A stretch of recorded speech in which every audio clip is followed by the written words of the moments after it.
and welcome to episode 35 of the Footy with Fletch podcast. I am your host, Fletch Fraser. In today's episode, I will be joined by current Hawthorn AFL player, Denver Grainger-Barras. Denver was selected by Hawthorn with pick number 6 in the 2020 National Draft, and he has played 23 AFL games.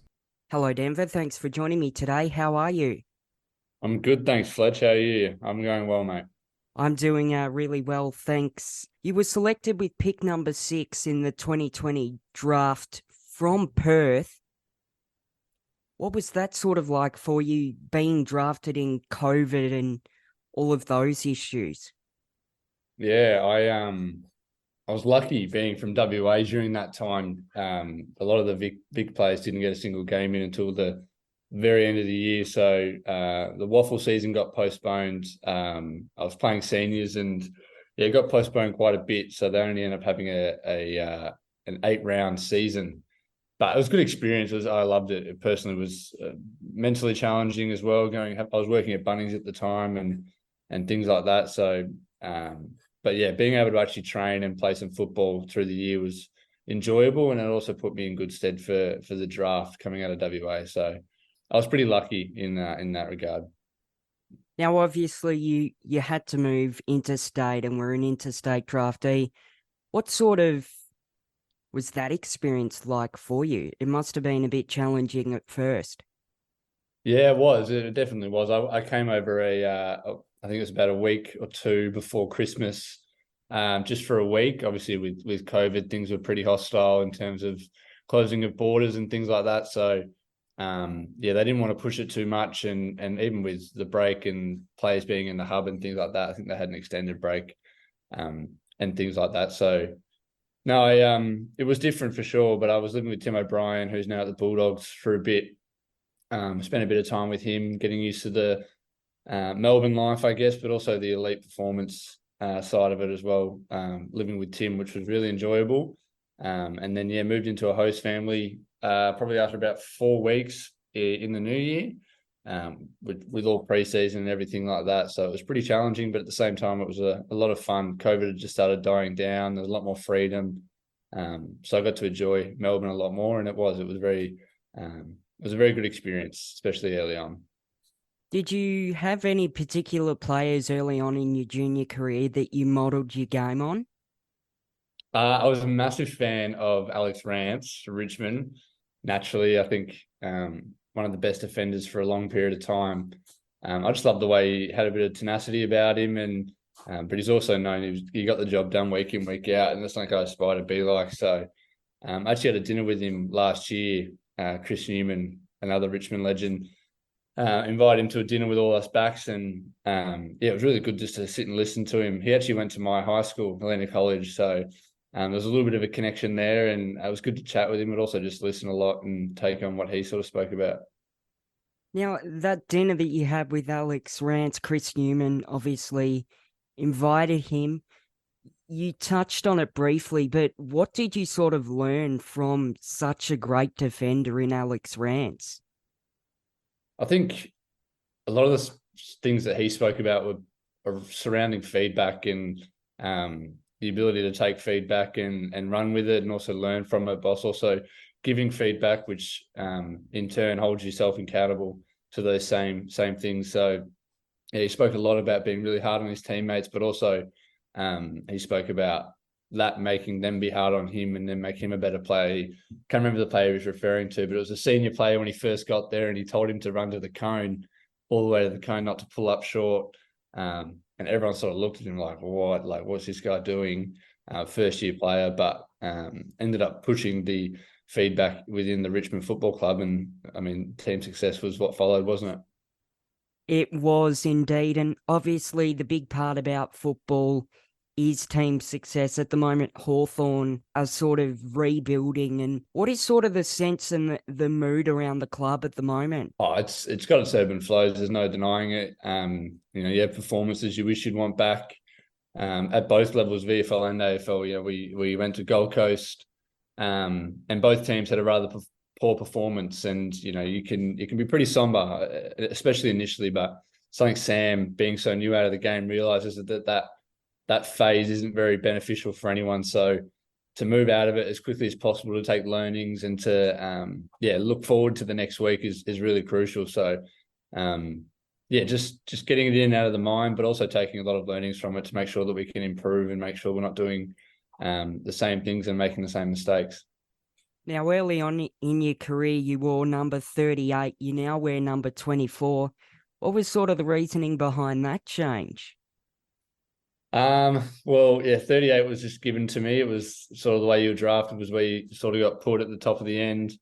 Some good numbers, good players that came out of 38, even as recent as James Warple, Peter Crimmon's medalist in his second year.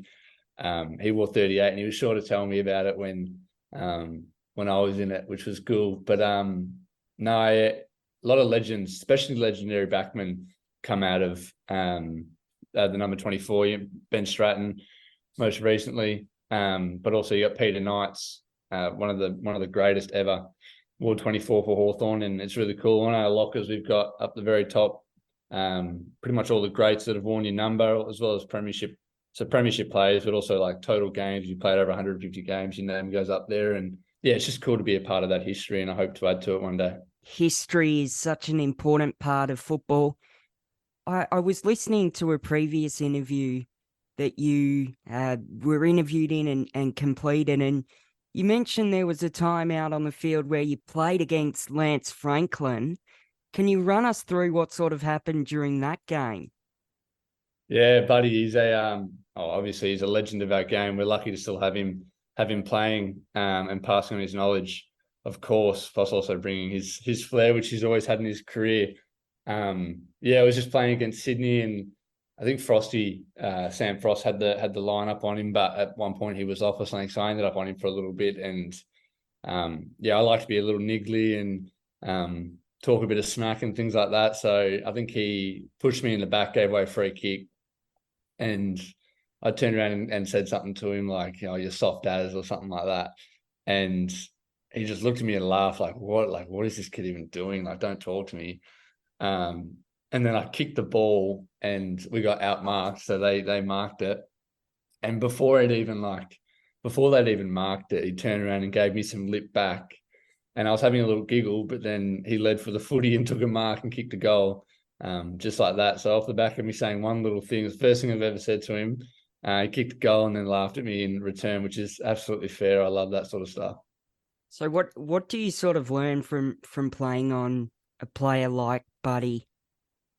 Yeah, I think there's a lot of things. I think we talk about it a lot. His ability I watched a lot of vision on him and other Swans forwards, and but particularly with him, that you can take away one thing. Like I was doing research and found some things that he didn't like a defender to do in terms of like being on his right side, his left side, sorry, and try and take that away from him. But him being so experienced has the ability to change things up and find other ways to get involved in the game, other ways to beat you defensively. So just that sort of wisdom is something I sort of took from it mainly, is to try and find other ways if something's not going for you well. Now, early on in your career, you were coached by Alistair Clarkson. What did you sort of learn from Clarko? Yeah, Clarko was huge on individual improvement, making sure that you were trying to get better every day. But at the same time, he had a lot of faith in his assistant coaches, his line coaches, things like that.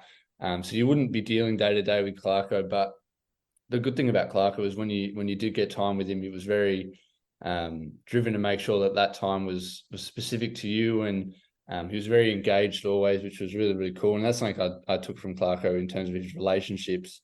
He was very devoted to each individual, but also your family members, your friends, things like that. He was always very clued in. I don't know how he got so clued in sometimes with who you hung around with and things like that. But as a coach, his adaptability, there'd be things that wouldn't go well for us. And I remember my first year, halfway through the year, he just goes, "Nah, we're not doing this defense style anymore. We're gonna change it up and do something completely different." And then just like that, and we just completely changed the way we defended. It went a bit more back to a 1v1 sort of style defense with other like supporting features. And just the ability for him to figure that out. And then we ended up going and winning the majority of our talent of the year, I think, that year. And a lot of it was built off our defense, which was really, really cool. And the way he could just do that, and there was just so much trust in him, and all the other coaches believed in what he was preaching, and so did the players. So it came out, and it worked for us. Do you have any particular pre-game superstitions or routines that you undertake before a match? No, I actually had this question in a appearance I had on Sunday. No, I don't really. I like to, if I can, I like to have bacon and eggs, mainly just eggs on toast. Really depends on how I'm feeling. I like to have that before a game, but have my sleep. Try and get as much sleep as possible.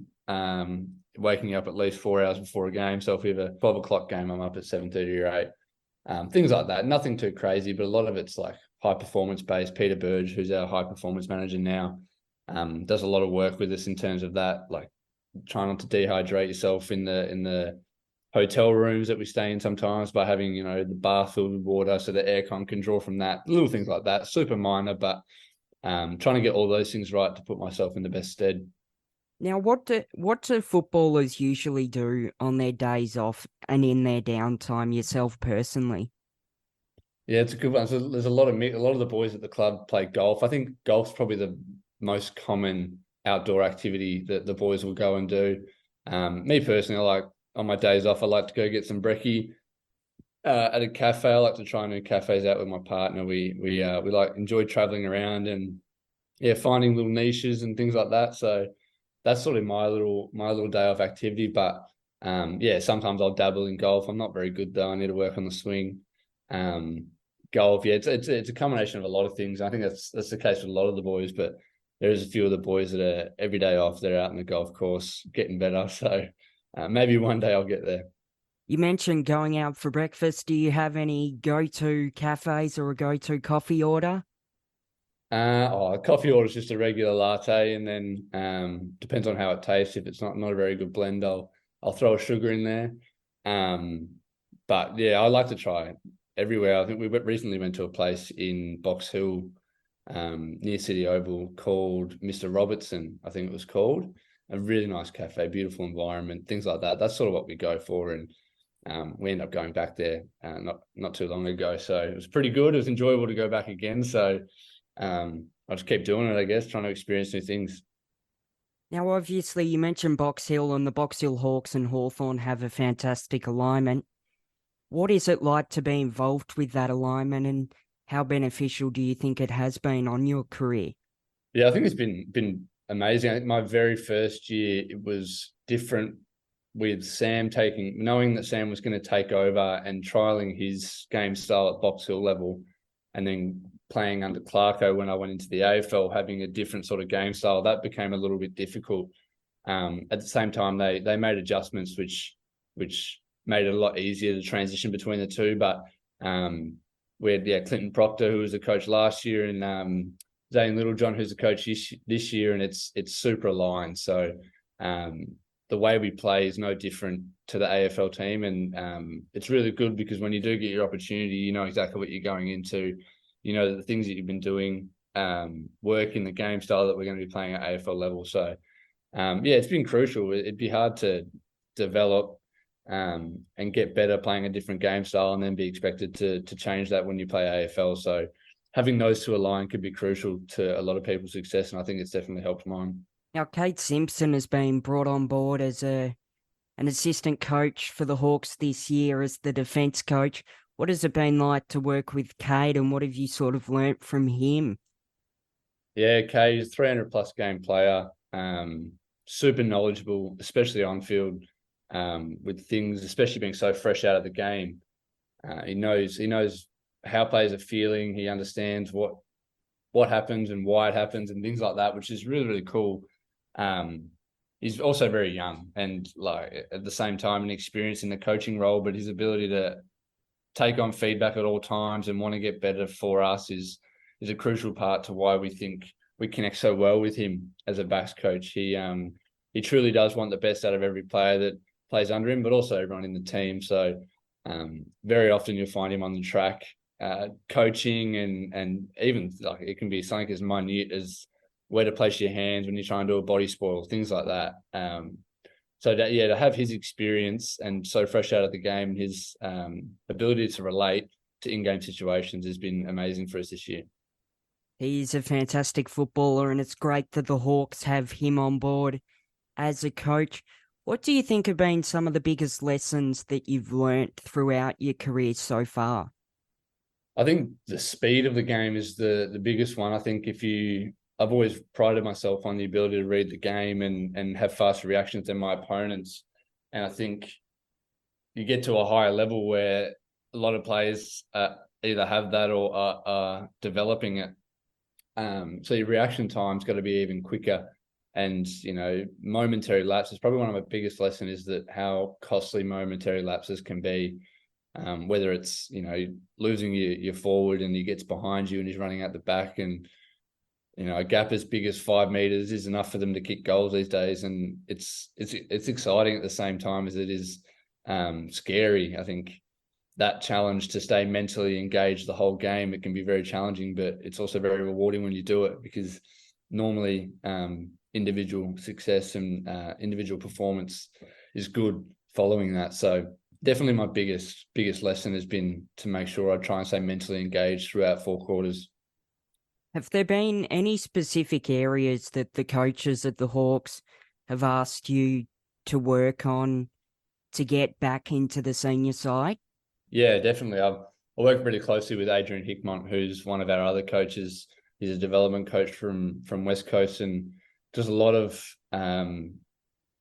education, a lot of vision around whatever it is that you need to be working on. And for me, it was contests to start, and it was getting in positions to make sure I wasn't blindsided and I wasn't getting moved out of contests easily. And that's something I went back to VFL and was really focusing on. It's something that I had prided myself for a long time in the VFL. I think it had been about 6 weeks or something playing consistent footy.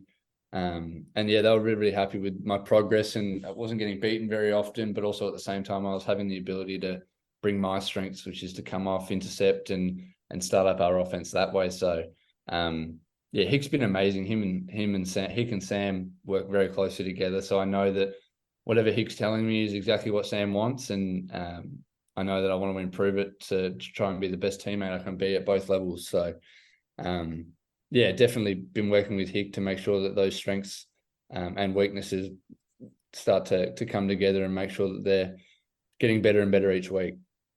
In the VFL on Saturday against Port Melbourne, you played predominantly in the forward line, kicked 4 goals and 1 behind. What did you sort of learn from that game, and how did you find it going forward?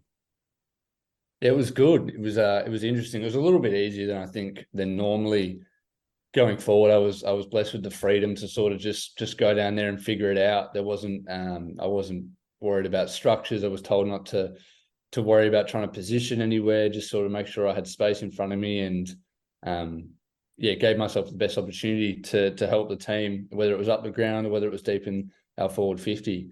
I haven't played forward for a full game in, I think, at least 6 years. So it was a big change, and there's a lot of running involved, which I thought the forwards didn't work as hard, but it's a different type of challenge to play out forward. So I was lucky to get on the end of a few, was some good entries as well, which really aided in that. Should have kicked. I had 6 scoring opportunities. One was a left foot snap that I should have nailed. That was my point, and then one ended up falling short. So maybe I need to get in the gym to kick a little bit further. So no, but it was a great experience. I really enjoyed it, and I'm not sure what it will mean for me in terms of the near future. But versatility has always been a characteristic I want people to describe me as. So to continue to work on that would be really cool. You mentioned that you had a left snap around the body. What do you sort of think about players in the modern era going back, and Harry Mackay is a perfect example, snapping in front of goal? What are your thoughts on snapping when kicking for goal? I've always loved the drop punt. I think it'll be a staple of our game forever. And I think it's hard. It's a challenge. There's a little bit of a range out there. I mean, I know myself. I don't kick goals very often, but always practicing at training my right foot snaps, and definitely the further you get out, the more risk it takes. I reckon probably from 25 out, it's a difficult shot to really get the natural hook on it, because it's where you sort of have to hit on the ball. I don't want to get into too specifics, but in order to get the distance whilst also getting the curve, is so close to bellying it and kicking it sky high, which we've seen plenty of this year. So I'd love to see the drop punt come back a little bit more, but at the same time, some of the players are doing the snap with such efficiency that you can't ignore it. So I don't think I'll ever like someone doing the snap from almost dead in front, but hey, if it works, it works. That is absolutely spot on. Now, you're contracted at Hawthorn until the end of 2024. What are you sort of looking to work on moving forward in the rest of this season and next season at the Hawks? I just want to become consistent. Just want to become the best teammate possible for my teammates. I've never ever been a high disposal sort of player, and Sam's always said that he doesn't need me to be going out there and getting 25 and 6 inside 50s. He just wants me to get my job done, and that might evolve over time, but I want to make sure that whatever Sam needs me to do in order to help the team perform and get success, I'll do it to the best of my ability. So yeah, just closing the gap between my best and my worst, I think definitely. And what I spoke on earlier with the mental concentration, it can be hard sometimes when you're not seeing the footy as much, you're not in the contest, or maybe even lost a few contests, to stay mentally engaged and ready for the next one that comes. So honing those skills as well, I think will put me in good stead to play AFL football and stay there consistently. What do you think the Hawks AFL side sort of need to do to improve moving forward and to sort of get back into more consistent football? I think it's probably one of the themes from most of our losses have been execution with ball in hand. I think it's something we're really striving to improve on. It's hard with training sometimes. You don't have the same element of pressure, but at the same time, we've got to be training it to a standard to where in game it's going to hold up. And I think we know we have full faith in Sam and our game style, and full faith in the fact that we can get it done. It's just about fine tuning some of the little things and making sure we give ourselves the best opportunity to succeed, whilst making sure we stay mentally fresh enough to stay engaged throughout 4 quarters and hopefully get some wins. Moving forward, would you like to continue playing forward or return back into that defensive role that you played earlier on in the season and for most of your AFL career? Yeah, I think I'm always been a defender at heart. Like I said, I've been playing defence since junior footy. I've always loved it down there. I've always loved the idea of generating our offense and being that last line. So, no, I definitely see myself as a defender, but like I spoke about earlier, I'd love to have the versatility to go forward if the team needs it. So continue to hone that craft and develop there as much as possible, I think will put me in good stead. But yeah, I think I'm a defender at heart, and I think I'll always be that way. Now, you obviously, as a defender at the Hawks, get to train alongside players like Mitch Lewis, Fergus Green. What is it like to sort of play on some of those big key forwards in the Hawks lineup, Luke Bruce as well?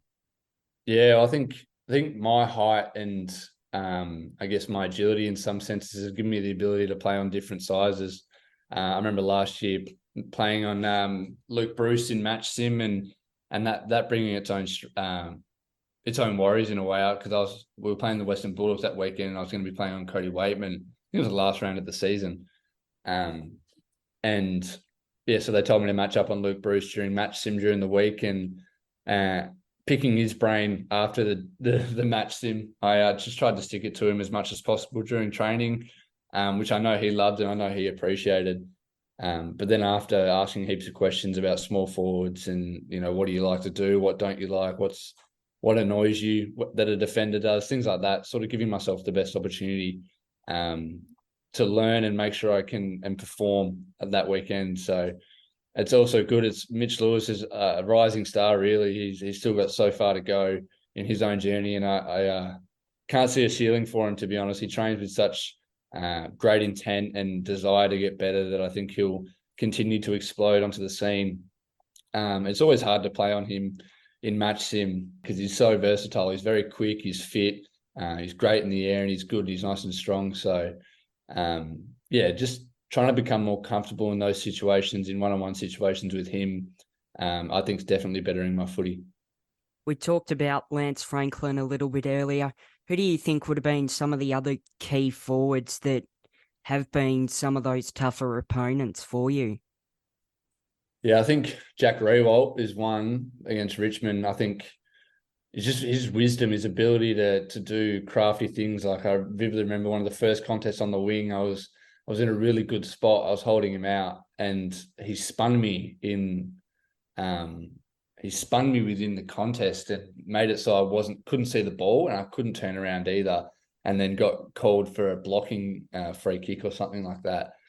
And just his use of his body craft's immaculate. So it was really challenging to play on him. And then you've also got the likes of Charlie Curnow last year, and same sort of thing. If you give him a run and jump, it's a different story. He's almost unmatchable in the air. So yeah, different challenges with different forwards. But like I spoke about earlier, there's so much learnings to take out of it to make sure I'm better off next time I'm in those situations. Who would be some of your favourite teammates around the Hawks as well? Oh, that's a hard question, that one. I know they'll come and get ripped into me. If I say someone too specific. No, I've got to love my backman. I always spend a lot of time with the backs, whether it's in the gym, in meetings, things like that. James Blank, I work so closely with him day in, day out, both working on our individual craft, but trying to get each other better at the same time. So he's probably one that I spend a lot of time with at the club, but I try to float around Sicily as much as possible, learn off him whenever I can, watch vision with him, things like that. So, but overall, the Hawks crew, they're a very good bunch. So it's always good to be with them. Thank you very much for joining me today, Denver. It was fantastic to talk to you, and all the best for the rest of the season. Thank you. I appreciate it, Fletch. I'll speak to you soon, no doubt. Thanks, mate.